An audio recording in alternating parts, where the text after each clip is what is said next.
Welcome to a bonus college football edition of Ian Cameron's Football Frenzy. We are looking ahead to the week in college football. It's hard to believe how quickly this season's gone on. It felt like we were doing our season preview videos for college football back in July and August, like yesterday.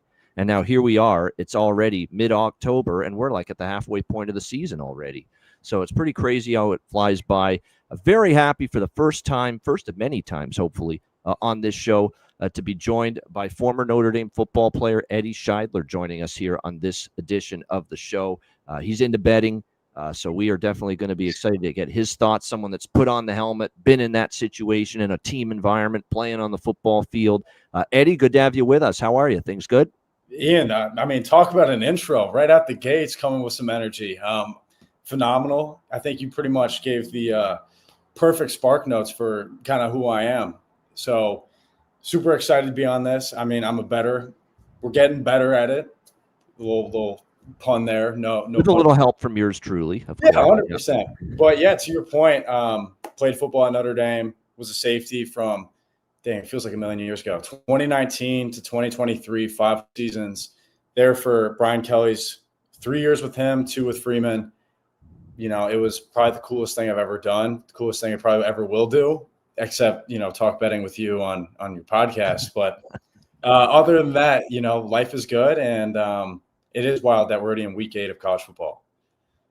It is. It's absolutely insane that it's gone by this quickly. No question about that. So without further ado, we'll get in. We'll just basically go Thursday, Friday, Saturday. Obviously, there's only one game on Thursday. It is Tulsa and East Carolina. Tulsa 17 or East Carolina 17-point favorites, 54 the total. I'll just throw it to you first before I give my opinion on that game. Did you have a lean? Did you have an initial thought on that particular game? So you said we got Eastern Carolina and who? Tulsa. I thought you said Tulane. I was about to get excited, but they played last week in East Carolina. Actually, yeah. And with that game, Tulane was a heavy favorite in that game. Yeah, and they were leading 7. Yeah. Yeah, and you watch it, and it was just sloppy football all around, both teams. Yeah. But East Carolina was hanging out with them the whole game. You listen to the post-game interview with Tulane's coach, and he's talking about, we have this winning record, and we just play sloppy football. I mean, he was low-key dogging his team. Even though they won. That's a good coach, though, John Sumrall. I appreciate he does that. It is. And, with all these firings, he might have a shot to move up if they keep winning. But to his credit, they just find ways to win.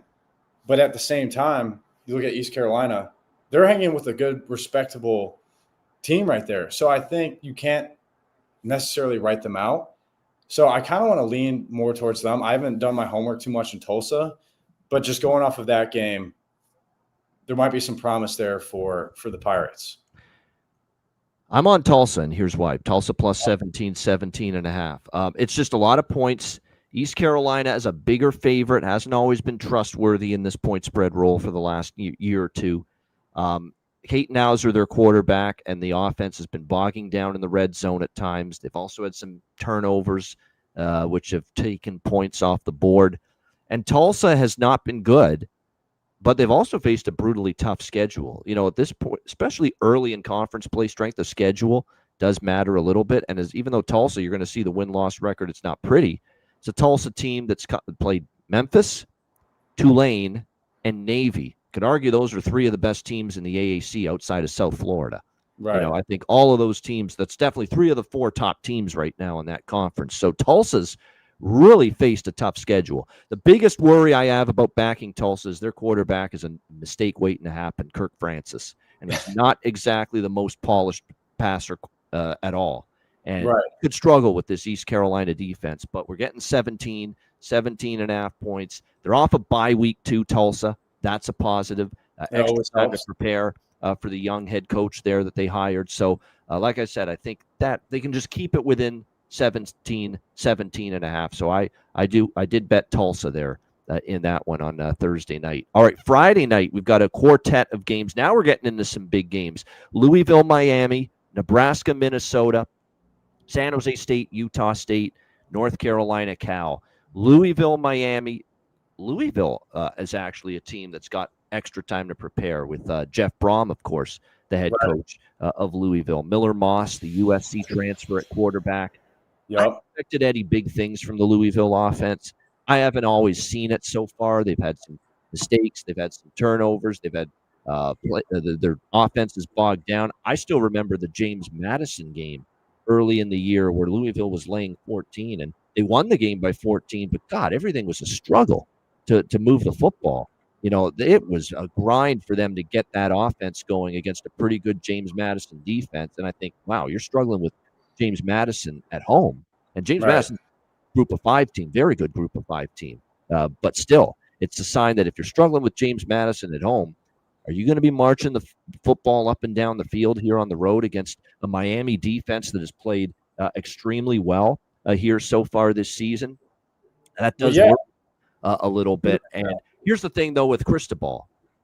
It's maybe his best team ever.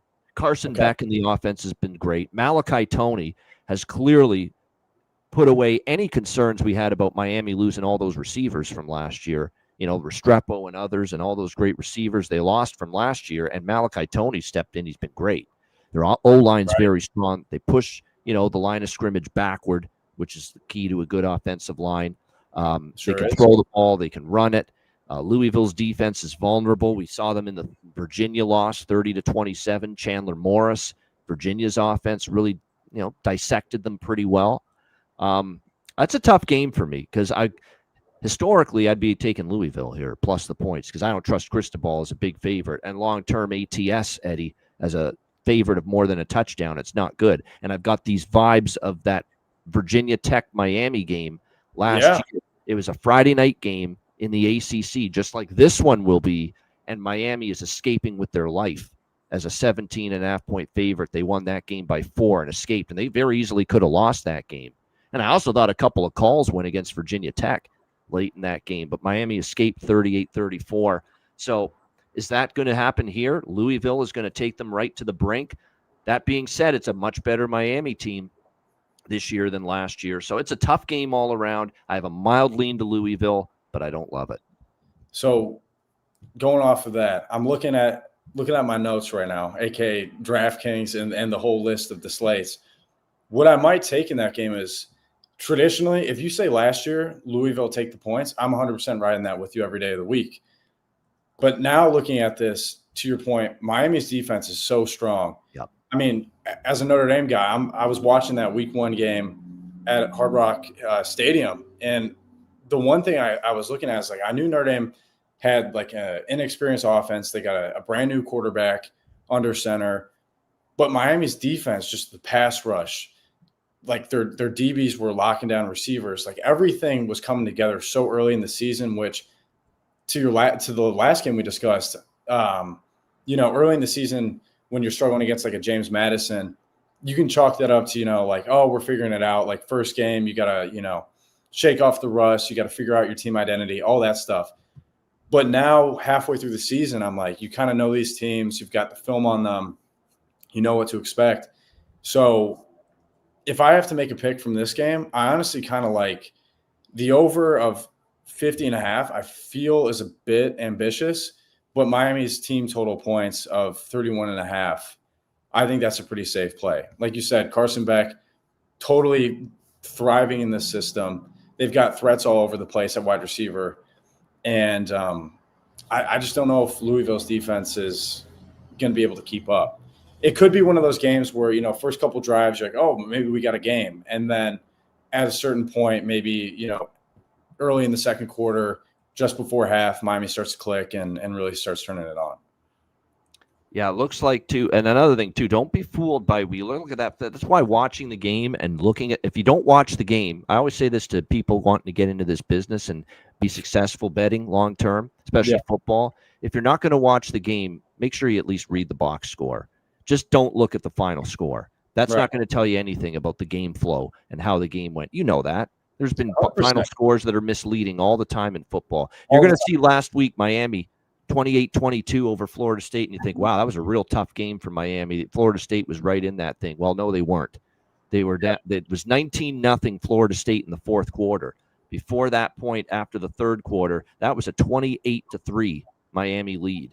going into the fourth quarter. That was your typical kind of fell asleep with a big lead, prevent defense. You know what I always say about prevent defense? It prevents you from covering. It prevents you from winning. I'm going to have to back pocket that one. That's what I call the prevent defense. It certainly doesn't do anything good, in my opinion, for the team playing that crap-ass scheme with a big lead.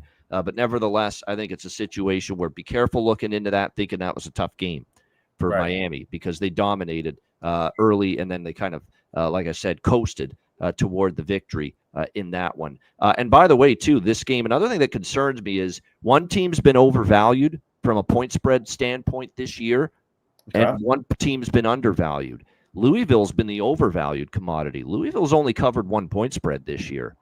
Louisville's 1-4 against the spread. Miami's 4-1 against the spread. Question for you, Ian. Yeah.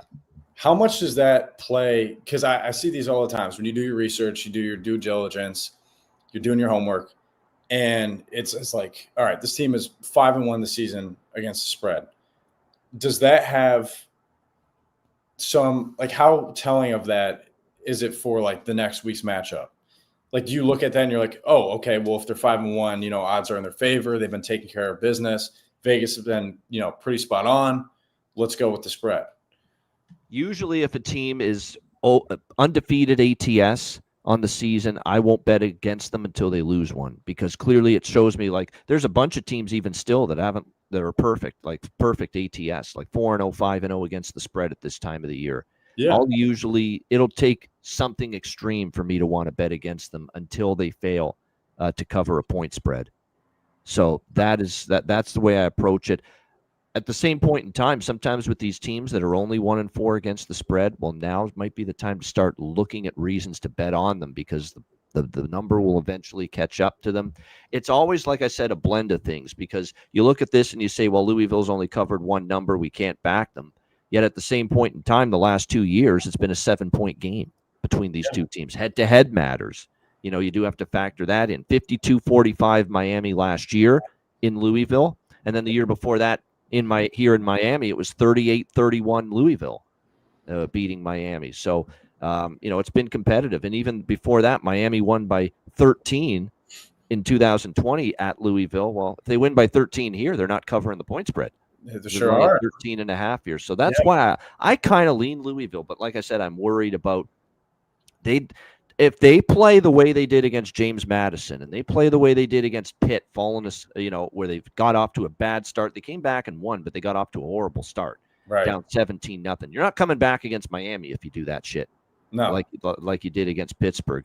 And then, of course, the Virginia game, defense wasn't good. They lose by 3. If you struggle like that on defense here, you're going to be out of it in a hurry. So I worry about the step up in class and if Louisville is ready for it. Here's a couple bets that I do like for Friday, and then we'll move to Saturday. I'm on Minnesota plus 8.5 against Nebraska. Nebraska's not a team I trust as a touchdown or greater favorite. Where is this point spread if Minnesota, doesn't struggle, with Purdue last week, doesn't have the struggle with Rutgers? What if they beat Cal instead of lose to Cal? And what if Nebraska loses to Maryland last week, which they nearly did? 34-31 at Maryland. They were 7-point favorites on the road. They were down 31-24 to Maryland in the fourth quarter. And then they got the field goal to cut it to 4.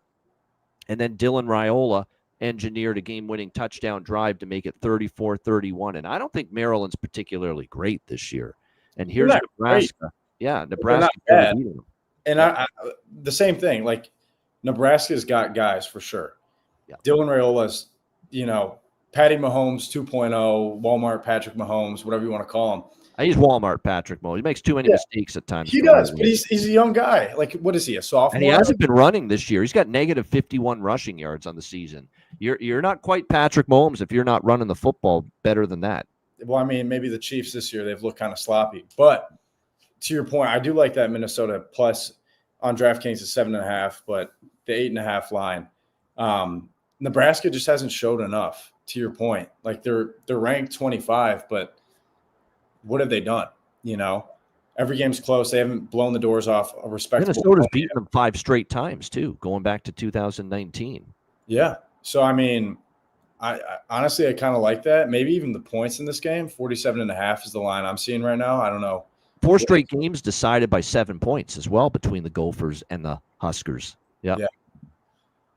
You never know. I mean, it's like those mid-tier Big Ten games are always such a toss-up. Yeah. It's like you've got your top dogs in Indiana this year, Oregon. Minnesota does have a concerning injury report on defense. They got a few guys on the D-line banged up. That is probably the concern. That's probably why Nebraska's taken some money. But now at the number, like maybe I'm not as interested with Minnesota when this line opened Nebraska -6.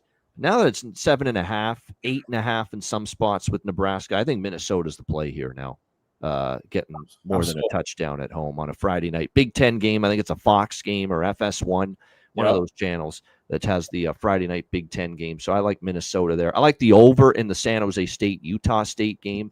Both of those teams are better offensively than defensively. Walker Eget, the quarterback for San Jose State. Bryson Barnes, who they got from Utah, transfer from Utah, he played for Kyle Whittingham.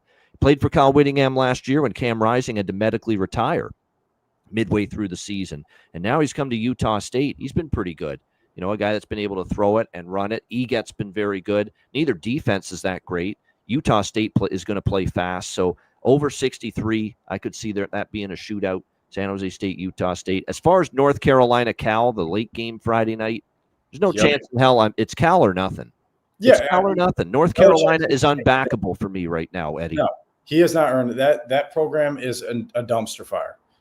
I mean, I've said dumpster fire maybe 500 times this podcast so far, but it's just baffling to see such a prolific NFL legend come in and do absolutely nothing. And I get it. Like the first year you take the reins to a program, there's going to be a learning curve. Like you're not going to come out the gates unless you're Kurt Cignetti and immediately turn that program around. And Cal, like they're respectable, you know, ACC. They don't got Mendoza anymore, but they're figuring not for me the last time I saw them, just because they got off to this great start against Duke. It was the craziest damnedest thing in their last game. And I don't know what happened. Duke just ran away with it from like they scored like 21 unanswered, and then they just ran away and hid from Cal at Cal. It was one of these body clock games for them, 10:30 on the West Coast, and that's why I like Cal in that spot, even though Duke's a pretty solid team, is that the body clock playing at 10:30 Eastern for a team from, you know, Durham, North Carolina, having to make all that travel. And Cal's been pretty good at home in these spots. They had beaten Minnesota earlier this year in a spot like that. And then after that great start, Duke just shut them down. And then Darian Mensah for Duke at quarterback, that offense ran roughshod over Cal in that game. But I still like, I mean, this is not so much a ringing endorsement of, Cal laying double digits as a favorite here. Yeah. This is more so I have no faith and trust right now in Chapel Bill. Chapel Bill. Okay. I like that. But to your point, I think just talking about the whole body clock thing, those are factors that I think the average bettor, when you're just looking at numbers, looking at lines, spreads, you don't think about that. Did your Notre Dame teams ever go out? You were on some of those. Now, maybe USC games. Now, it's different for Notre Dame. Notre Dame is good. When they play at USC in that rivalry game, they're going to put it at 7:30 Eastern time, 8 Eastern time for NBC and make the fucking national TV people happy. That's what I'm saying. Networks.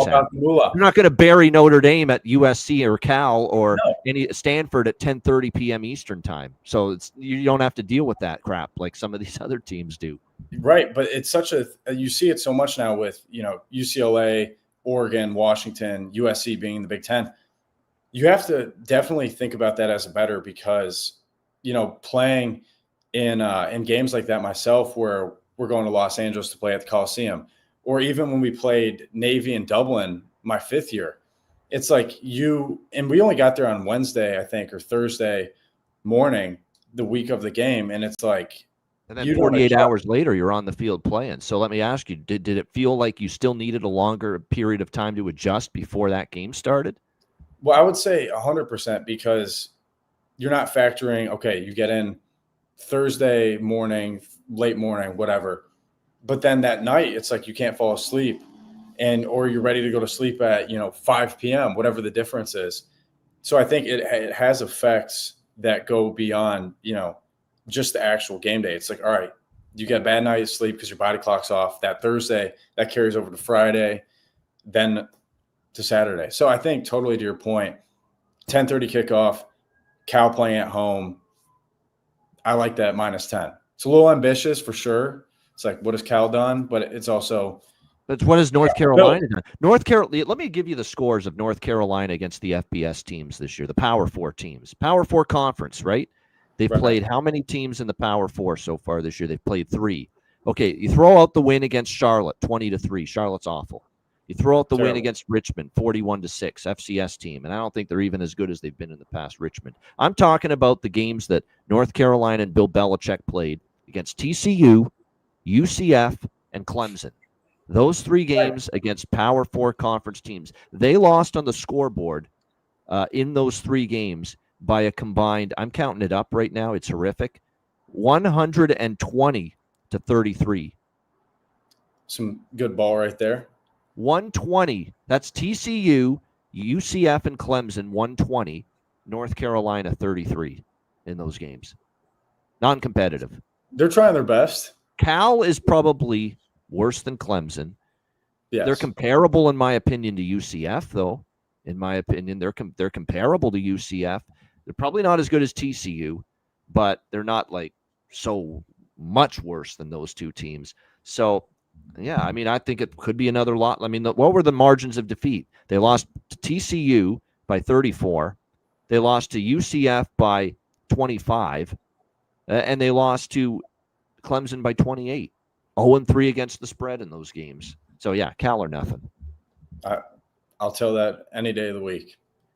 They're betting UNC, too, because this opened 10 and 11 and a half. It's down to 10. I'm seeing 9.5. There's people betting North Carolina here. It's all the Patriots fans. They're just trying to support their guy. Bill Belichick groupies. I guess. Or they're just fans of his college girlfriend. I don't know. Or Megan Hudson fans, yeah. Yeah. Or they just like people that wear hoodies. Who the fuck knows? But, yeah. Never know why people bet what they do. It can't be what they're watching, but that's a bizarre line move. And that's the thing with the college football betting markets. Used to be back in the day, I saw the line move against me. I like to side, and it was bet the other way, and I'm like, I'm panicking. I'm shitting bricks. I'm like, what the hell's going on here? What do I know? What do I not know that they know? Why is this side and this bet that I love this week? Why are people betting the other side? And it would freak me out, Eddie. It would, and I'd either pass the game or I'd bet smaller on the side that I like. Right. I don't let that affect me anymore because more than ever before, these big line moves in whether it's NFL, college football, NBA, college basketball, hockey, you name it, they don't pan out. You know, there's been times I've seen sides get steamed 6 points. I've seen a favorite go from -2.5 to -8.5, and that team doesn't cover, and in some cases loses the game outright. Right. I mean, we're in that era now, especially of legalized sports betting, where sometimes these line moves are just dead wrong.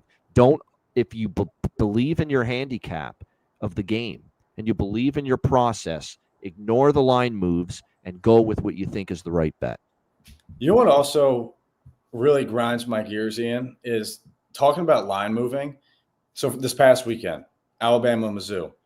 Alabama was -3.5. Literally right before kickoff, I was kind of hesitant. I'm like, Mizzou could keep it close. But Bama, maybe, Kalen DeBoer, statement win this game. You never know when they're going to take off. Because, you watch them against Georgia, and they handle business. They look good. And then they, kind of drop the ball against FSU. So you're like, I can't get a read on this team. So right before the game, I'm like, you know what? Roll Tide, give me -3.5. I go to place the bet. It, takes its sweet time loading. Then it says -5.5. And I think the game was decided by 4 points, so it didn't matter regardless. Yeah. But I'm like, why does that happen? Like, all of a sudden, it's like everyone's doing the same thing I'm doing. They're like, all right, screw it. Let me hammer Alabama. Boom. Was that pregame or live? It was literally like kickoff was at noon or 3 p.m. I bet a minute or two before kickoff. Okay, so it hadn't kicked off yet. I was thinking if it's live betting and Alabama was moving the football, then maybe that's why it would move like that. But it was pregame. Okay. Yeah. I don't know. So obviously there was some bets coming in late, very late, right before the game on Alabama. And of course it landed right on 3 that game with the final score there being, what was it? It was a 3-point win for Vegas, Alabama there last week. Right again. Yep, right on the number. That will happen. Yeah. It's more so I find that the NFL is even sharper lines than college football. College football, there still can be some soft spots out there in the lines, but NFL, it's crazy how many games in the NFL come right or close to the number. And Yeah, why it's do you say decided right why do you around the think number. that's the case? That the NFL is much closer to what Vegas It's thinks? because of the coverage. People can get, lots of there's a lot more coverage of it. There's a lot more ability to find out injury info in Okay. NFL than college football. I mean, especially these Sun Belt Conference USA MAC teams. You've got to scrape together every beat writer or every reporter, every student person that follows these teams and reports on them, and Yeah. somehow follow them to get any sort of accurate injury information on these smaller college football programs. Yep. Well, because in college too, you see teams all the time. They won't leak their depth charts because they don't want to, or their injury reports because they don't want teams to be able to scheme like, okay, this can be a soft point. They're missing their starting corner. We're going to pick on this guy the whole game. Right. So they'll have, I saw this at Notre Dame too, where guys would dress who are clearly not playing, like maybe even out for the season. In the game after they got injured, they come out in full pads, and then right before kick, then they'll pop the helmet off and be off on the sidelines. But I'm like, so much goes into that. And I guess, to your point, when you're making those lines, you don't have access to that information. So makes sense. Yeah, like I said, it's a lot of it is just the NFL. It's just an easier, it's an easier sport for the odds makers to do their job more accurately. Right. It just is in comparison to college football and some others. All right, let's go to Saturday. I'm going to throw just some of the bigger games at you before I even say anything about them, and let's get your first thought on it. We've got SMU Clemson. We know Clemson, a terrible start. What's wrong with Cade Klubnik? What's wrong with the defense? Saw them lose to Syracuse as a big favorite, get beat by LSU.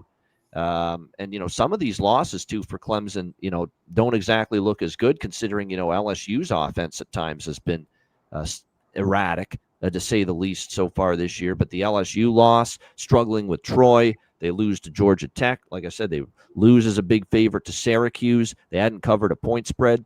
Now, all of a sudden, they enter this game 2-0 straight up, 2-0 against the spread. They pound North Carolina, and they pound Boston College. Combined score 79-20 in those two games against Boston College, North Carolina. But now they play SMU, and they're laying 9.5, 10 points against SMU. What do you think of that one? Going back to Chapel Bill, that's what you should do as Clemson. Sorry about the noise. I don't know if you picked up on that. Speedway or something in the background. Yeah, I was going to say. Always somebody got to do something, doing the most. But yeah, I think you can never count Dabo out. And SMU was respectable last year. Obviously, they made the playoffs. They, were kind of a surprise in the ACC last year. And but I'm just looking at these lines, -10. I think Clemson should cover that. They've got momentum. The last two games, they're putting it together, kind of picking on some of the lower teams in the ACC. But, also just looking at the total over 55.5, they're expecting a shootout. So I hate as a sports fan betting the under because then it makes watching football not enjoyable. Yeah, cheer for nothing to happen, essentially. Yeah, you want straight 4-and-outs, punting, sloppy football.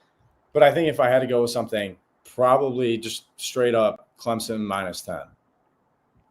Yeah, we might have a disagreement here because I kind of lean SMU here in this one. We'll get an agreement on something. Trust me. But here's the thing: SMU may not be as good as last year. I do want to point that out. I watched them play SMU, and I see a team that struggled a bit with Syracuse and a backup quarterback for Syracuse 2 weeks ago when they won 31-18 at home. I thought against Stanford they played pretty sloppy. They eventually won 34-10, but like I said, not exactly a great performance from SMU. They're going to have to play better. And we did see them lose, of course, by 11 at TCU, and they lost it as favorites to Baylor and gave up 48 points in that game. So there's concerns here for SMU. I agree with the total. I think the over could be in play here a little bit.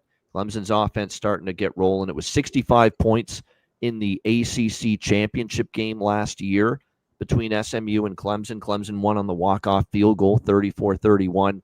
But I just think now the odds makers have rushed to raise Clemson's power rating based on the last two games when the last two games were North Carolina, who are a shit show right now, Boston College, who have really crumbled in recent games, Dylan Lonergan, who started the season so well at quarterback for BC, he's struggled, and they can't stop anything now on defense all of a sudden, Boston College. So those are the two victories we're elevating Clemson off. And I'm not sure where I'm ready to do that. That was some pretty weak teams that they just played. So I think SMU, even in Death Valley, can maintain. And I like the angle of them losing that title game in the conference to Clemson last year. Heartbreaker. It's a circled spot for Rhett Lashley's team for SMU. So I'm going to grab the points here with the Mustangs. There we go, my horse sound. Wow. There, Okay. SMU. It Good was stuff. not on my bingo card for this call, but okay. I always do that. Yeah, I always do that. How about Georgia Tech and Duke? This is a very interesting game. These are two of the better teams in the ACC out after Miami. Which has shocked me looking at Duke. They kind of early in the season, the fact that they're favored at 2, I know it's at home, but I'm going to have to go Georgia Tech plus 1.5. Haynes We agree here. Now, I don't love Georgia Tech. I don't love Georgia Tech, but when that team's got that little plus sign next to them with Haynes King, an underdog that is, I don't bet against them. They've been not just good, they've been great under Haynes King quarterback, Brent Key, the head coach, in the underdog role. Phenomenal in that role. Plus 1.5 free. I'll also give you a player prop. Haynes King anytime touchdown. Yep. I mean, obviously it's a no-brainer. It's the most favored of anytime scorers. But you look at this guy, and he's a total stud. I mean, early in the season, people were talking Heisman for the guy and, just the things he's been able to do with this offense. But I think this one's a no-brainer. Georgia Tech plus 1.5. It'll be a good game for sure. It will be a good game. Duke's playing. Mensa's playing well. Now, but at the same time, Georgia Tech's played. Who's the best? They beat Clemson. Clemson struggled, so that's not a great win, but it's Colorado as well. But Duke, I mean, they beat Cal, Syracuse, NC State, and Elon. Their two best games by far were two toughest games, I should say, by far. Duke were Tulane and Illinois. They lost both of those games. Right. Their run defense is very good, Eddie. Statistically, it's very good. But I wonder if it's a product of, is it really good, or is it the fact that in a lot of these games, teams have been down against Duke. They've had to throw the football, be one-dimensional. You don't run the football when you're down by, when you're Cal against Duke 2 weeks ago, you're not running the football when you're down big. When you're Syracuse and you're down 38-3 to Duke, you're not running the football. So, you abandon the run. So it might be making those run defense numbers look a little bit better. The fact that Duke's played a lot of games lately where they've been up by such a big margin, teams have to abandon the run against them. I think that's a phenomenal point. Like, this is another nugget that I think you doing your homework, doing your research, people don't think about that. They're like, oh, you look at the box score. They only had X amount of rush yards. They're like, okay, like teams can't get going around them. They can't run the ball against them, whatever. They don't look at all the points that you just made. Like, all right. Yeah, Cal had 67 rushing yards from their lead back against Duke. Yeah, but they were down 45-21 in the fourth quarter. What do you want them to do, run the football? Yeah. So that's a great point. I'm going to have to start looking at these box scores a little bit closer. I'm telling you, man, you can't just look at the final score. You've got to look at the game flow, look at the play-by-play, look at the scoring summary, look at the the box score stats. That's important. If you're not going to watch the game and you're going to hope to make good bets doing this stuff, you at least have to do that. Yep. Yeah. Smart man. Yep. And get teamrankings.com. Get associated with that website too. Unbelievable for stats. Everything, yards per play allowed on defense, yards per play gained on offense, rushing yards, passing yards per play, per game, seconds per play, which is good for totals. You want to know how fast a team's playing, their tempo, how many seconds between each snap of the football, seconds per play. It's an important snap for totals. Well, pace is important. You need execution, red zone efficiency, to be able to score touchdowns when you get the chance to. But absolutely, you want to know with pace. How fast is that team playing? Because that goes a long way for successful over or under bets when it comes to totals. Well, Ian, let me ask you now what you think of, I think one of the best matchups on Saturday, 10 LSU at 17 Vandy. Yep, that's a good one. That was on the list of games we were going to talk about. I got it circled, and it breaks my heart to say this because like I said, Diego Pavia, Latino Baker Mayfield, guy is electric, brings so much energy to that offense. I love Clark Lee. I got to play with him when he was our DC at Notre Dame. But that's right. He was still at Notre Dame when you were there. So, you got familiarity with him. He's done a great job at Vanderbilt. Yes. Think about where this team was. This team was in the sewer, in the gutter. They were. Of the SEC when he took it over. Yeah. But I think against my better judgment, I think LSU plus 2.5. I'm kind of leaning to it. I mean, Garrett Nussmeier is such a talented quarterback. And I know you can say what you want about Brian Kelly losing the big games and, he always lays down to his opponent and, all this and that. But I just think that LSU has too many weapons. They've got so much going on. I mean, you want to talk electric guys? Defense for LSU, Whit Weeks, that guy is as American as it gets. Like you see all the highlight montages of him doing like the shotgun celebration and, he's got the neck roll and everything. I just think him and that defense is going to put Diego Pavia in a blender. If you put him in a box, insane man, but he's a hell of a football player. Yes, he is.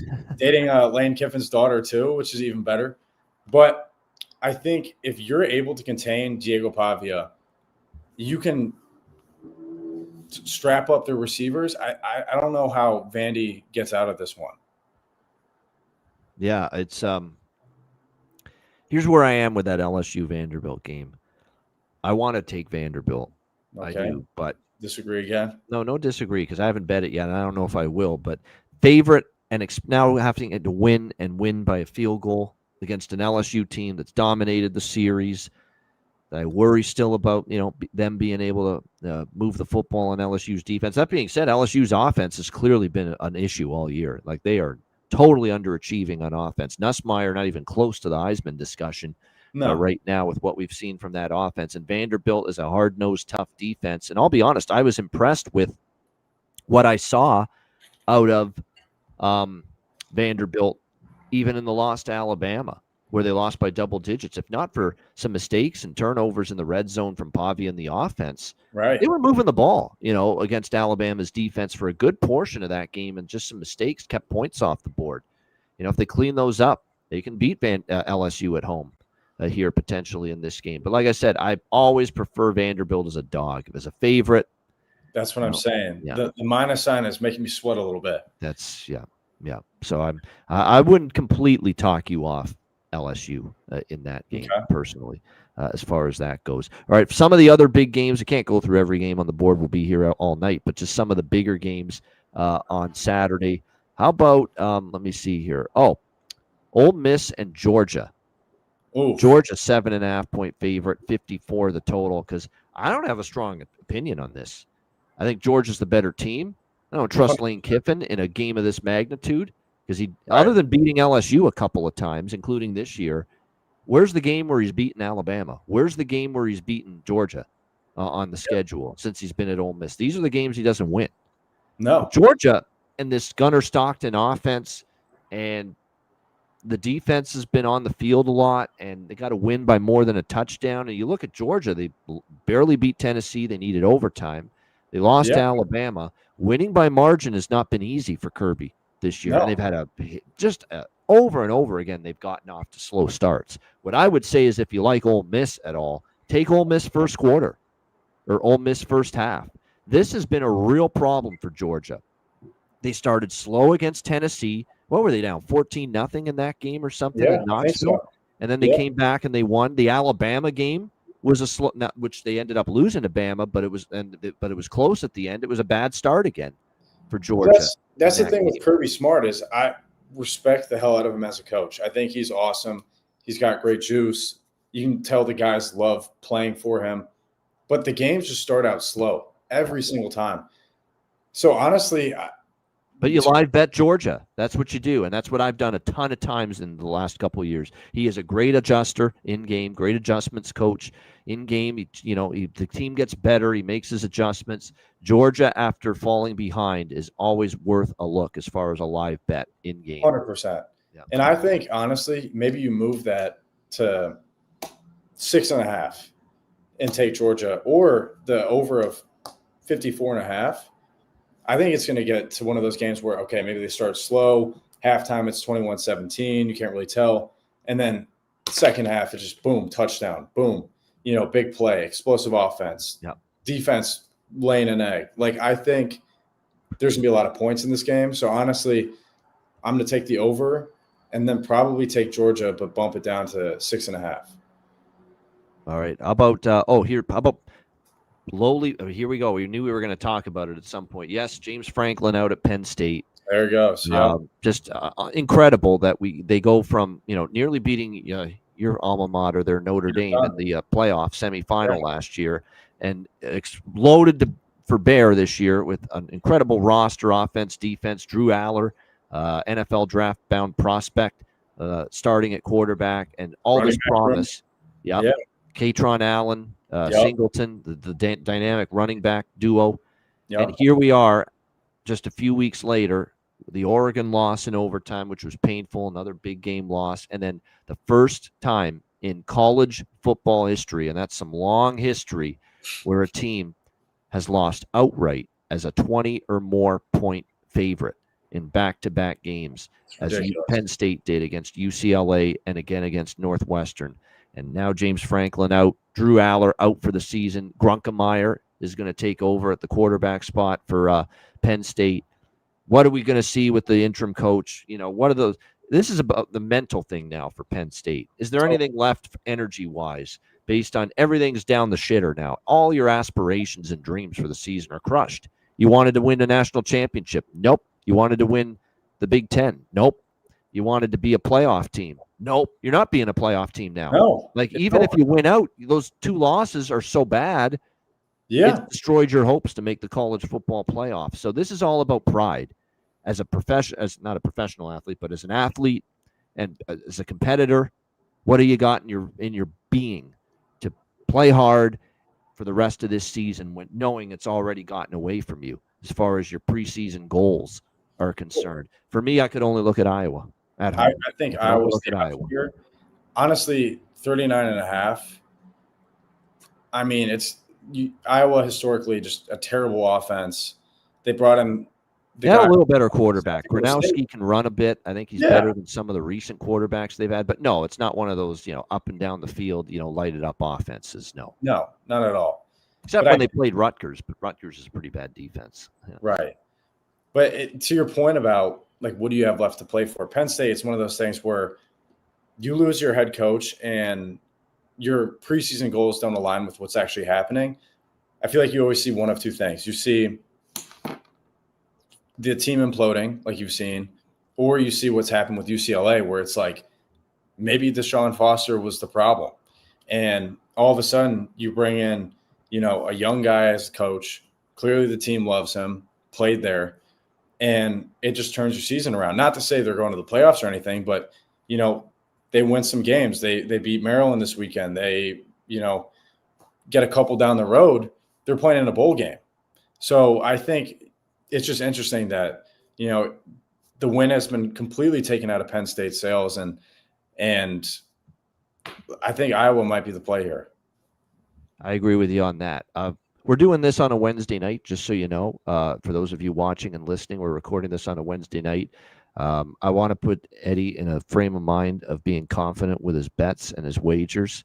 I'm trying to help him become a long-term profitable better. So with that in mind, I just want to announce that Jacksonville State, because he took them, +3 tonight against Delaware. They are up 14-0 on Delaware in the second quarter of that game, one of the Wednesday night games here in action. So that's good news for sure. This is great news. Yeah.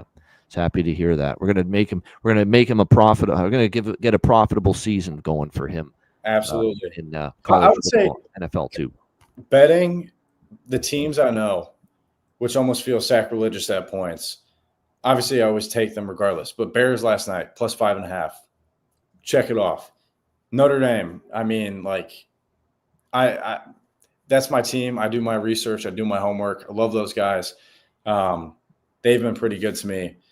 The Bears, the NFL is where it gets dicey. I feel like you and I are flopped, where college, I feel like, it's been pretty green, cash in most, sometimes I get a little ambitious with the parlays, but straight bets in college, I feel like I'm pretty hot. But NFL, I feel like you got so many toss-ups. And for me personally, I just find it hard. And it's a spot-based league, and it's a league where you have to learn, don't kind of ignore at times what you saw last week. 100%. Team will go from looking like the unbeatable monster one week to just they can't get out of their own way the next week. Well, it's like the Giants and the Eagles. It's like Giants lose to the Saints, they turn around. And then they're like, oh, Super Bowl reigning champs. That's Like an ultimate buy Jalen low, Hurts. sell high type of betting Yeah, approach you have to take in the NFL. No doubt. 100%. No doubt. And there's going to be even the Jets. Nobody wanted to bet the Jets against the Broncos in that game over there in London, England. And yeah, but they were getting 7. I didn't fully trust Bo Nix. I could see I didn't bet the Jets, but I didn't bet Denver at laying a full 7, million miles away from home. Perfect example. Everyone was nobody. You had to beg people to bet the Jets going into that game. And sure enough, the Jets probably could have won that game, but they covered wire to wire point spread cover. Yeah. The New York Jets against Denver. They were +7. They were right there in that game the whole time, only lost by 2. No question. All right, on we go. How about Utah BYU? I mentioned that. Of course, we're going to talk the Notre Dame game. We'll get to that. Absolutely. Utah BYU, Utah 3.5 point favorites, 48.5 the total. Where do you stand on this one? The Holy War, annual rivalry game. Yeah. See, I'm torn because BYU is one of those teams where I feel like they either play lights out or they just play down. And I feel like Utah is also one of those teams where you can't ever count them out. They're explosive. They can put points up pretty easily. Honestly, I think I might just stay clear of picking a winner and just go for the points. And I think this should be a shootout. I mean, they always say, the stereotypes. Utah's playing faster this year on offense with Devin Dampier at quarterback because they brought New Mexico's OC with Dampier. They were both at New Mexico last year. They're both now at Utah, and they're playing a little bit more tempo and pace, a little more explosion in the offense, a little explosiveness. And BYU, their offense the last couple of weeks, it's getting better with Bear Bachmeier. Their defense is – look, Arizona moved the football against BYU last week. West Virginia with like a first-time starter quarterback because of all the injuries they've had at BYU, and there's West Virginia moving the football. Yeah. Again. So I think BYU's defense might be a little overrated, quite honestly, right now. A little over, it's not as good as you would think it is. So the total is in the, 40s, 50s. Check the weather. You never know. Provo, Utah, Saturday night, if it's going to be good. But if the weather's fine, that feels like it could get over. Could be a game that gets into the 50s. I'm on Utah there, though. Okay. I'm on Utah, 3.5 point road favorites. I just think BYU is, I know they're undefeated, but they're just like last year. They were undefeated to start the year, and they were a magic carpet ride kind of team. Everything went their way. They got all the bounces. They got all the breaks. They're a good team, but they won a lot of close games. Eventually, that kind of luck runs out. I also have to question the strength of schedule for BYU here going into this game because I will argue that they haven't faced anyone close to as good as Utah yet this year. By the way, Utah's 5-1 straight up, 5-1 against the spread. So the only loss straight up in ATS was Texas Tech, who look like a juggernaut right now, who look like the best team in the Big 12 by far. BYU has played Portland State, Stanford, East Carolina, Colorado, West Virginia, and Arizona. None of those teams are close to Utah as far as quality. None of them. So I think it's going to be a step up in class here for BYU. So I like Utah to get the win and cover there. Utah -3. Yep. I'm sold. There you go, Utah in that one. Let's see what else here. A couple of the other big games. We'll go rapid fire. We'll stay on for about another 10, 15 minutes. We've got, let's see here. Maryland, UCLA. I'll bring this game up. UCLA 3-point favorites, 52.5 the total. Jerry Neuheisel, I'm a believer in this offense since he took over as the play caller after Deshaun Foster got fired. All of a sudden, Nico Iamaleava, he looks great again. He's throwing the ball with confidence. They're running him. Quarterback run has become a big part now of UCLA's offense the last couple games that they've turned it around against Penn State and Michigan State. The offense has been moving the ball up and down the field. And Maryland's defense isn't anything to write home about. So, UCLA 2-0 against the spread, 2 outright wins as dogs against Penn State and Michigan State since the coaching change. Either take UCLA or pass, in my opinion. My one concern is now they're expected to win. Because now they're a 3-point favorite. You turn them from 2 big underdogs 2 weeks in a row that they win outright. Now they're a favorite. Are they ready for that role? Is the question. But I'm not getting in UCLA's way. That's for sure. With the resurgence we've seen since the coaching change and the much better offense. But lean UCLA. I did take a little -2.5 on the UCLA. It's gone up to 3.5. I don't know if I'd lay 3.5. I'd be a little bit more careful, laying more than a field goal. The over there makes sense because UCLA's offense looks a lot better, and they're playing with a Yes. little bit of pace under Neuheisel calling the plays. And Maryland's a better offense than a defense. They can move the ball with Malik Washington, that freshman quarterback, but the defense is still kind of Swiss cheese, let's be honest. I mean, when Nebraska's scoring 34 on you last week, that's not necessarily a good sign for that Maryland defense. So I think over 52 is pretty reasonable. I kind of like that too. And the thing with UCLA that you mentioned is them as an underdog, love them. Them as the favorite, how do those expectations affect them? Not that like their players are looking like, oh, what are, are we favored on DraftKings or FanDuel? But they know Maryland's not as good as, say, Michigan State or certainly Penn State, even though Penn State's crumbled this year. It's still better than Maryland. So now does it seep into the kids' heads? I get what you're saying. Yeah. But now this is going to be, now we got Maryland. If we just we just won these two games, Penn State at home, Michigan State on the road. How do we not take care of Maryland at home now? Right. That's sometimes when you get, read your press clippings, and then that's when you get tripped up. Yeah, 100%. So, yeah, but still, I'm not fading UCLA at all as far as that goes. Washington and Michigan. Okay. The only fear I have is Washington. And USC is another of these teams in the Big Ten. When they play an early game and they're traveling to the Midwest or the East Coast in Big Ten play. Do you know that Lincoln Riley and USC, since they joined the Big Ten beginning of last year, they have not covered a point spread in a Midwest or East Coast road game in Big Ten play? Not 1 point spread cover for USC in that situation. So that's something to file away for future reference to you, Eddie. Next time you see USC in a Midwest or East Coast road game in Big Ten play, and they got to do these damn things now because they're in the Big Ten. What about in non-conference play? Well, it's not that much better, but it's been worse in Big Ten because they've really got extensive travel to the Midwest and East Coast. So USC's just been brutal in that situation. They won against Purdue, but they didn't cover on the road against Purdue. They lost outright against Illinois, just recently when they've been horrible in these spots. And Washington hasn't been much better. I remember Washington getting killed when they went to Iowa last year for a noon game on a Saturday. So that's my one concern here, but I continue to think Michigan is not that special. Bryce Underwood is kind of struggling right now. That was not pretty against USC. Doesn't have the 85 Bears defense, and Bryce Underwood and Michigan offense couldn't really get much going against that USC defense on the road Saturday night on NBC. So there you go. That's a shout out to NBC too for Eddie because he's doing some stuff for NBC. I am. Well, they are my employer. Yeah, there you go. Noah Eagle and Todd Blackledge doing those Saturday night games there. Well, and I was going to say back to Washington. I can't remember. I wasn't working this game, so I don't know if we had it or not. But the Ohio State Washington game, Washington kept it, relatively respectable for a while. So the only fear is they've been brutal in these road trip games too, and especially early, like noon Eastern. That's a 9 a.m. game. It's going to start locally in Seattle, Washington. Body clock, how does it adjust? But I badly want to take Washington +6. I was going to say, looking at, especially after Michigan played USC, I don't think Sharon Moore and Michigan are anything special this year.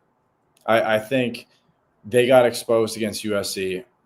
Not to say discredit USC by any means, but I think that I would maybe lean more Washington in this game. I do too. The only fear I have is the spot and the scheduling. The time of the game and the location of the game. That's the only fear I have. Oh, another touchdown here for Jacksonville State, 21-0. Rushing touchdown for my guy. I have not. I've got it in. I've got the game on in front of me, but I'm trying to see here. But I think it might have been. Yep. But better quarterback rush. Yeah, 21-0 for Mr. Creel there in that one. So 21-0 for Jacksonville State, laying a beat down right now on Delaware. I have the over in that game. I need some points from Delaware to help me out here. I mean, it's Jacksonville State's doing all the heavy lifting for me. Good thing I took Jacksonville State over 28.5 team total. Well, you only need the touchdown and a field goal now. That's a beautiful thing. A lot of ball game left. So you're only in the second quarter there with that. So there we go. Good stuff with that. Okay, we'll move on here to let's see, Baylor TCU. That's an over or nothing for me. I mean, I don't trust either defense. No, Baylor can throw the ball. Josh Hoover can throw the ball for TCU. Sawyer Robertson can throw the football for Baylor. Both offenses are better than the defense. So, I definitely would look at an over there in that game. What else here? How about Oregon Rutgers. There's an now, here's the thing with Oh, Rutgers is an over machine this year. yeah. Every game but one for Rutgers has gone over. And Swiss that one cheese game that stayed defense. under was that Rutgers Washington game, and it was a brutal beat.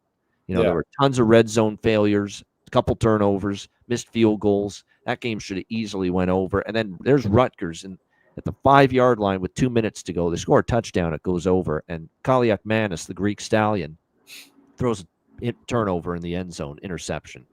Otherwise, that would have went over. That was the only game for Rutgers to stay under. Oregon's going to want to crush somebody after losing to Indiana 100%. last week at home, so they're going to want to move the ball.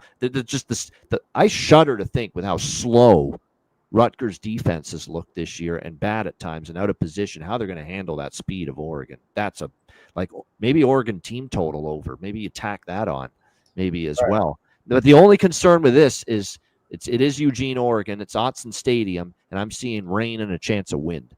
And that is enough to whoa.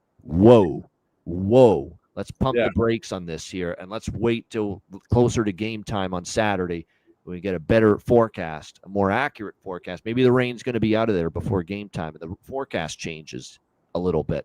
Sometimes I've done that in the past. I want to bet an over on Tuesday, Wednesday. The forecast looks like shit. Yeah. And then I wait until Saturday morning. It's like, holy mackerel, this weather, this rain and wind's going to be out of there by the time the game starts. It changes the forecast. So very important to, wait as long as possible if early in the week. If you want to bet an over, potential weather game, because maybe that forecast will clear up and change for the better later in the week.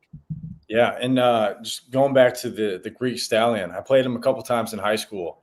Ethan Kaliakmanis, yeah. It was funny because everyone was like, oh, they got this stud quarterback on the other side of the ball. And we're watching the teams walk in. Like every game in high school, you always watch the opposing team come in and you're like, holy shit, that guy's massive. Or there's the D1 receiver everyone's been talking about.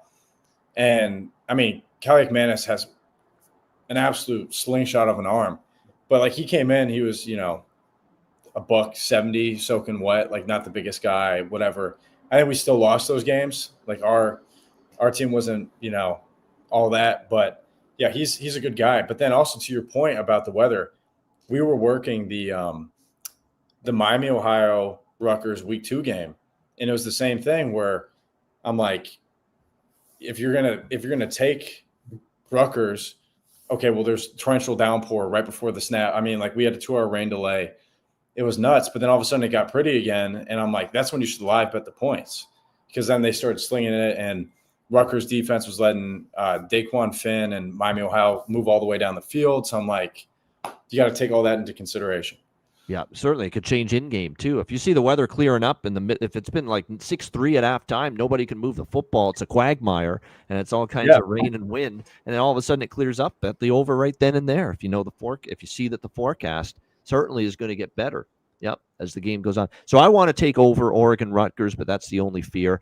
All right, we'll do a couple more. We'll save it here for the Texas A&M Arkansas quickly. I'll say this: Petrino, they showed a little pulse against A&M.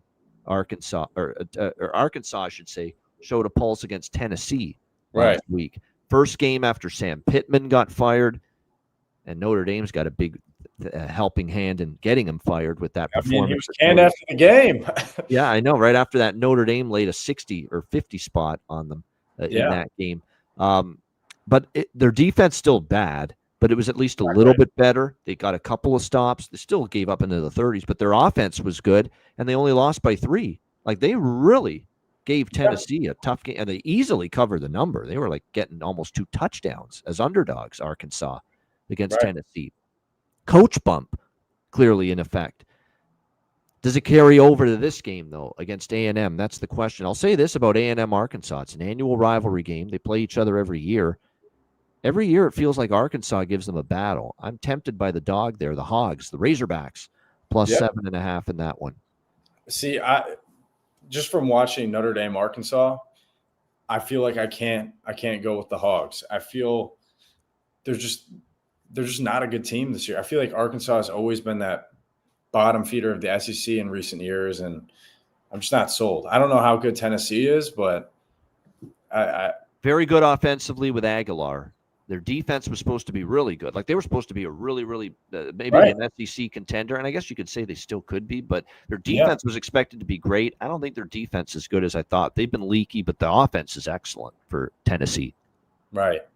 So I don't know. I think Mike Elko and A&M are a special team this year. And I'm not saying that just because I want them to look amazing, so it makes Notre Dame look even better. But I think Texas A&M. Would you say the 7.5 point road favorites? The game is in Fayetteville. It is in Arkansas. Yep. And it was when Notre Dame came in and That's blew the true. doors And it off didn't them. matter the So, home field. Yeah. yeah. That's it. Like I said, it's just here's the thing with Elko too. Elko is a bigger favorite. Sometimes can be a little tricky to trust. Although I will say this: if they play like they did against Florida last week, they could win and cover. No doubt. No doubt. No doubt. It's just they're a team that I usually like to take as an underdog rather than they were terrible as a favorite. That being said, 2 weeks in a row as a favorite, they've covered. So maybe they've ironed out those issues Seems as a promising. favorite. Mississippi State and Florida, the last 2 games for A&M, they covered as favorites both times. They beat Mississippi State by 22, and they beat Florida by 17. So, yeah. More I think about it, I may lay off Arkansas. I'm not betting A&M, but I may lay off Arkansas, knowing that. Stay here. Yeah. I might do that. Cincinnati team total over and lay the 21 for me with Cincinnati on the road against Oklahoma State. That's how bad Oklahoma State to me They're is terrible. right now. But I feel like they fired poor Gundy. I know it's terrible, and this program's been in decline for a while now. The guy that's given is everything to this university, this football program, who's taken you to places you never got to before in Stillwater with football until he got there, Mike Gundy, and you're not even going to let him finish the season.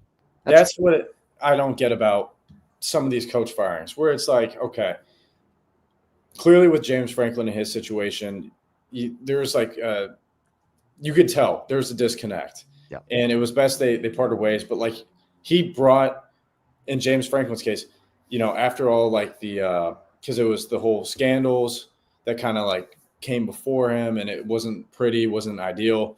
He completely turned it around. And then just for all of a sudden the fans to flip on him, Drew Allers getting the heat.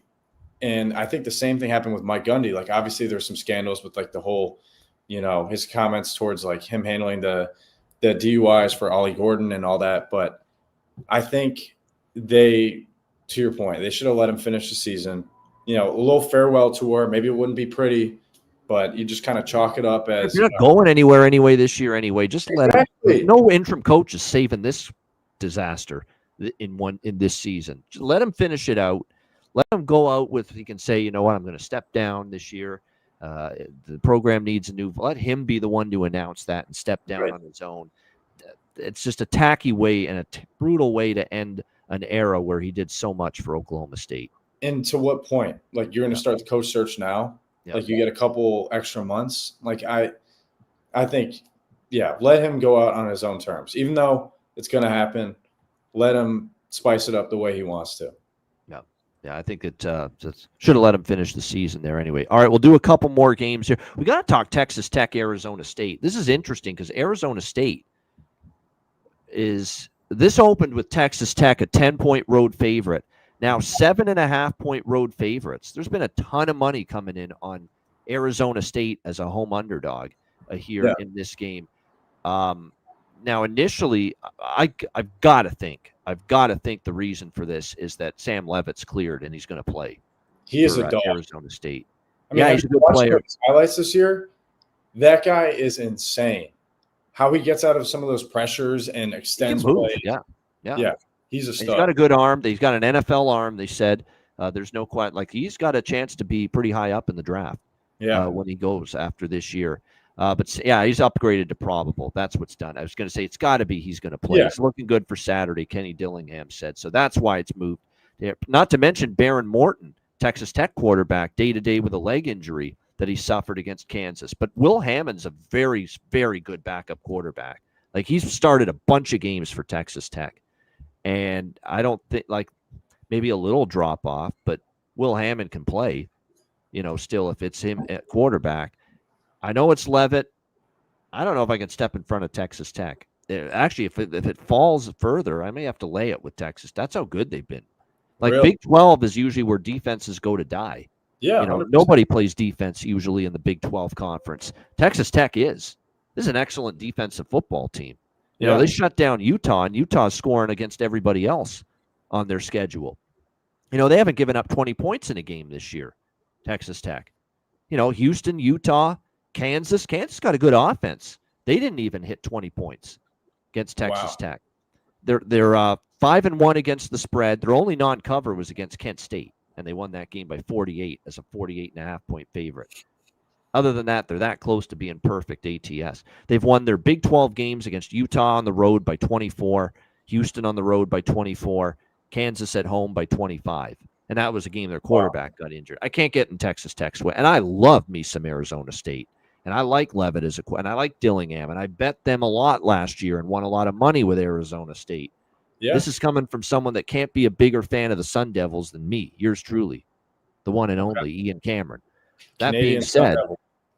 that being said, Texas Tech's been too good, too strong. I do think there's parts of what I've seen from Arizona State have not impressed me as much as what I saw from them last year. So at 7.5, I could only lean to Texas Tech. Not getting in their way. I'm not standing in front of them. Okay. That's respectable. All right, couple more. Texas, Kentucky. Any thoughts there, Eddie? I'll throw it out at you here. Texas 12.5-point road favorites in that game. 42.5 the total. Texas, Kentucky. You know, I'm still. How do you back Kentucky to score? Like Kentucky team total under might be the best bet in that game. How do they move the football against Texas's defense? Yeah. But at the same time, it's like I think Kentucky could put – you never know with Arch Manning when he's going to find his moments. And I think, you know, if Kentucky's defense throws something at him that he hasn't seen, I feel like he gets in his head quick. He makes bad decisions. Obviously, he's young. But I don't know. I'm just not sold on Texas that much yet. I like Sark, but I just don't. I don't know. That's one of those that I'd maybe think about and then stay away from it. Wow. Where are you leaning?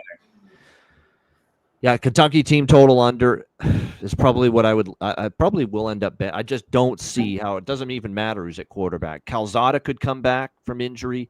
He's not very good. Cutter Boley, you know, I've seen the more of him, you know, the more he's played, the more he's struggled. Texas does have a good defense. The problem with laying the 12 with Texas is Arch Manning in the offense. It's just still so underwhelming, disappointing. You know, now they finally showed a little pulse against Oklahoma, beating the Sooners last week, but a lot of that was Oklahoma couldn't get out of their own way offensively. I don't know who the hell cleared John Mateer to play, but he never should have played in that football game. It was clear as day. He's not 100%. That's absurd. They put him out there. Because I took Oklahoma money line, and I'm like, of course. Like the return of John Mateer, here's this Heisman hopeful, and obviously doesn't. Never should have played. Never should have played in that football game. He was not 100%. That is 100. That is definitely the case there. So big issues there. So the under is probably a low-scoring game at the end of the day. All right, last two. USC Notre Dame. We had to arrive at it. There we go. Notre Dame 9.5-point favorite, 61.5 the total. Look, Notre Dame was on this streak of overs, and I was riding them early in the year. The last one being the Arkansas game, but the last 2 weeks it stayed under, and it's because Notre Dame's found their defense again. They have shut down Boise State and Maddox Madsen 2 weeks ago. Yeah, didn't really get much going, and then last week against C.J. Bailey and NC State, you know, another very good defensive showing and the much maligned Chris Ash.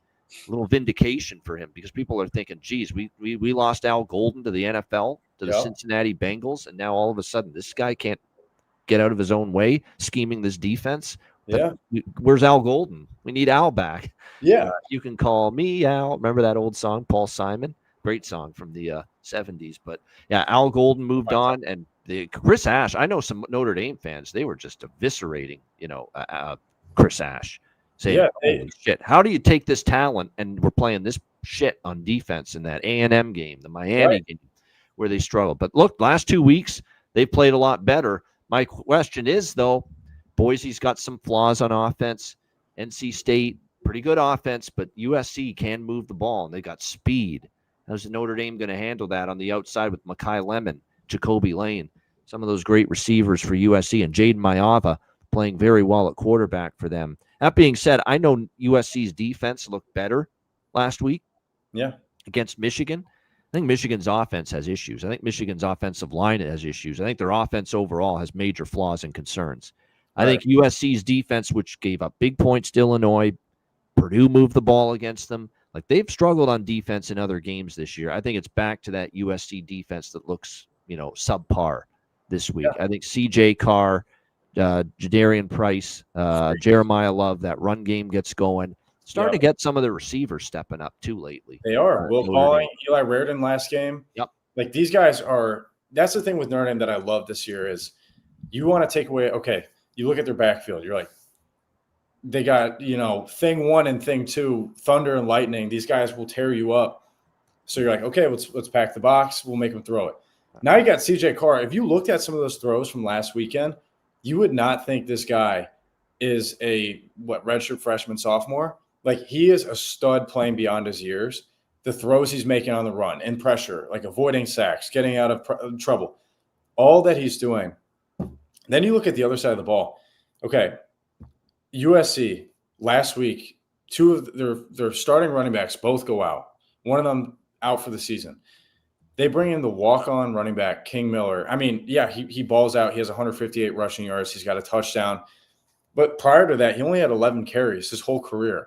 Not to mention, 3 of their offensive linemen for USC, they aren't playing. They're hurt. So I think if Notre Dame's pass rush, they got Boubacar Traore off the edge.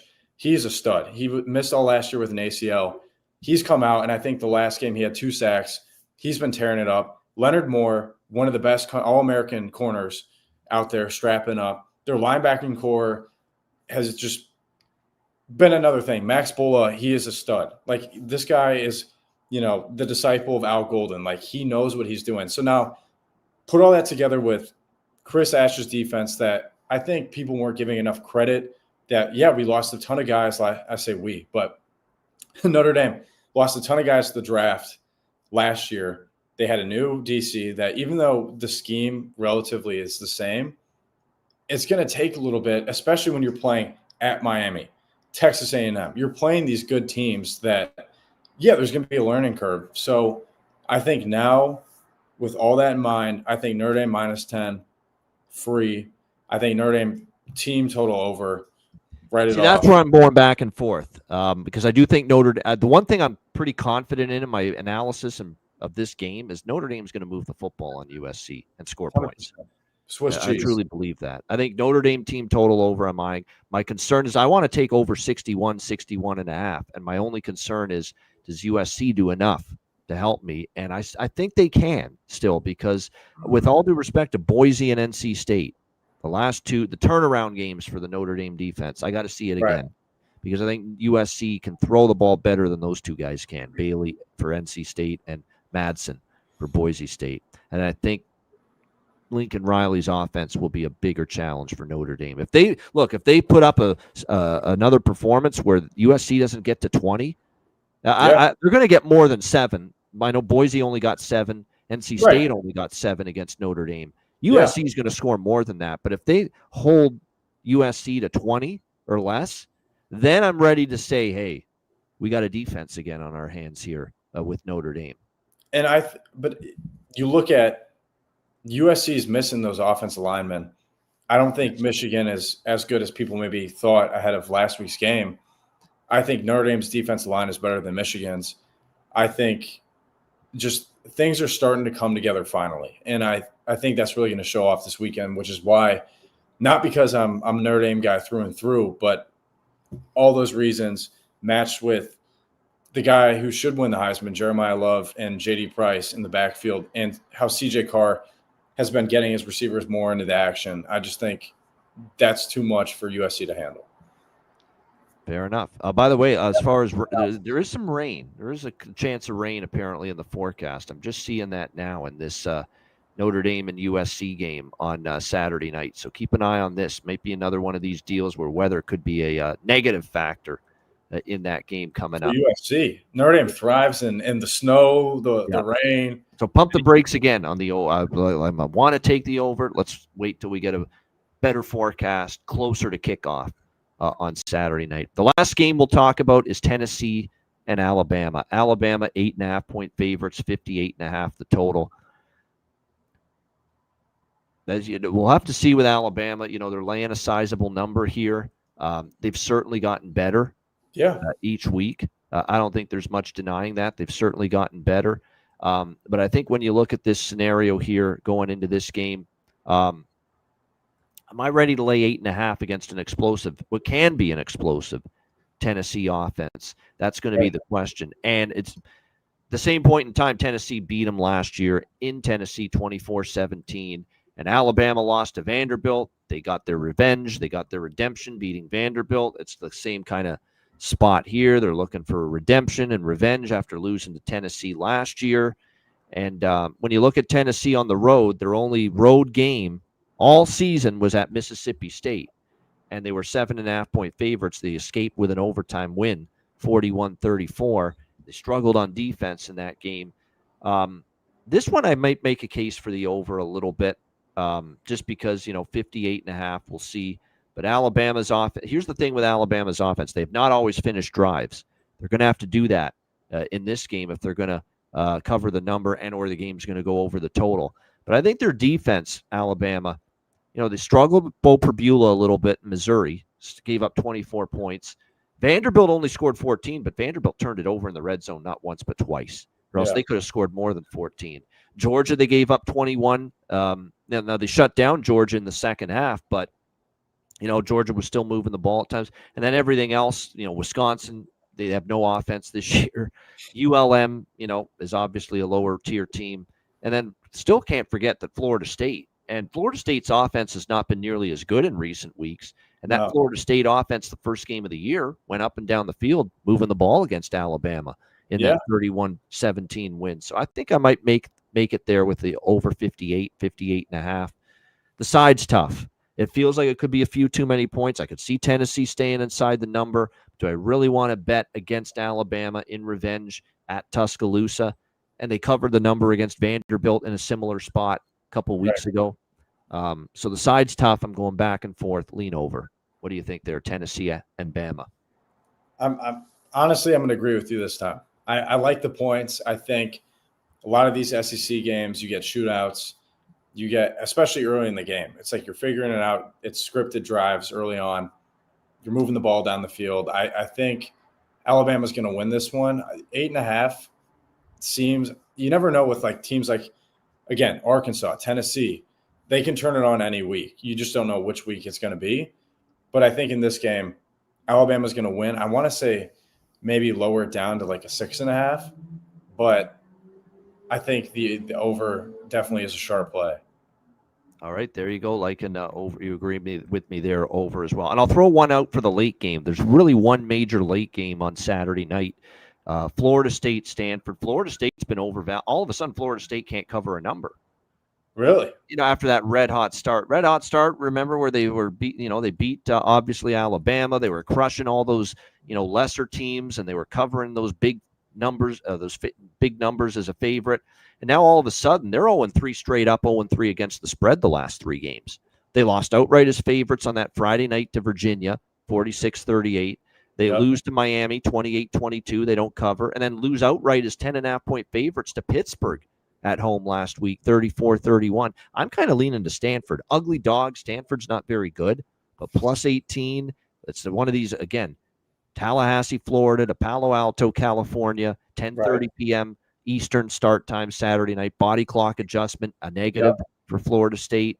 Stanford, I think, can do enough offensively with Frank Reich, the head coach, and Gulbranson's not a great quarterback, but he's serviceable. Florida State's defense has kind of gone downhill again the last few weeks. 46, 28, and 34 points allowed.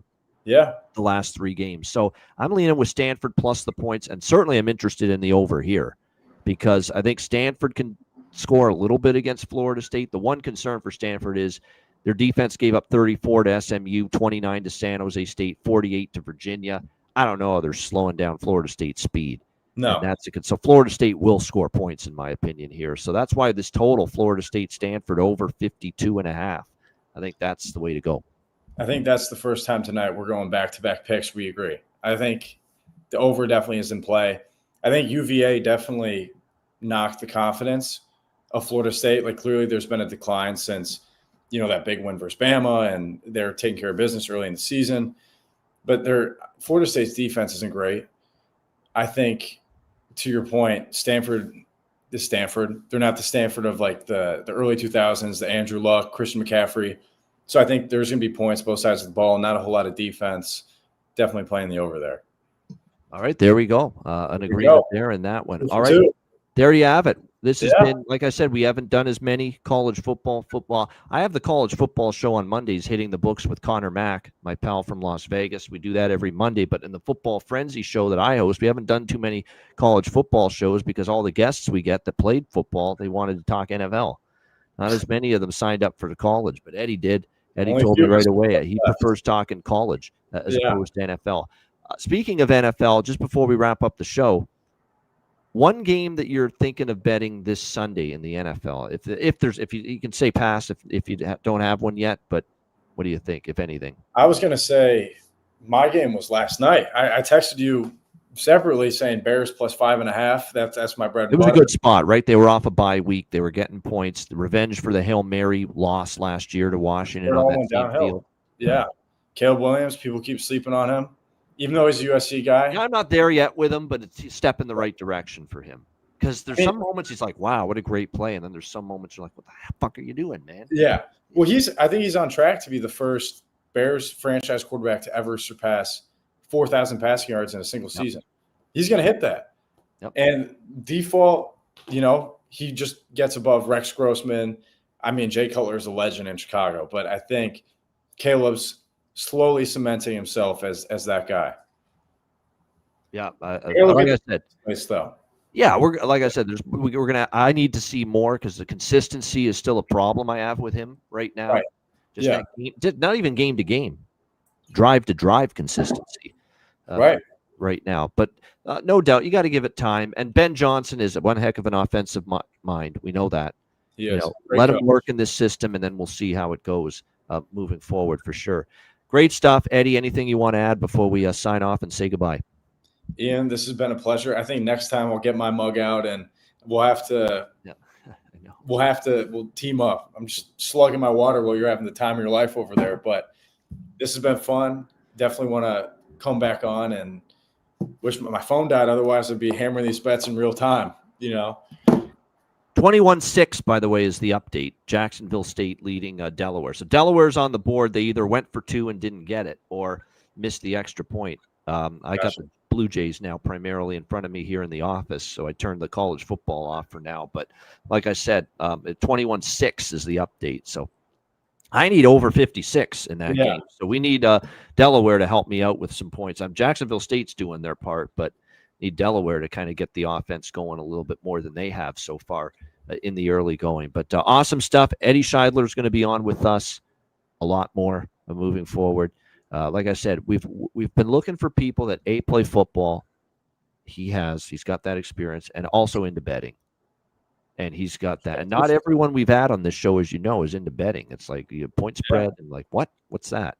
But he's into it. And like I said, we'll have him on the show moving forward. And like I said, we've been waiting for someone to want to talk college football because all of our guests have deferred to wanting to talk NFL.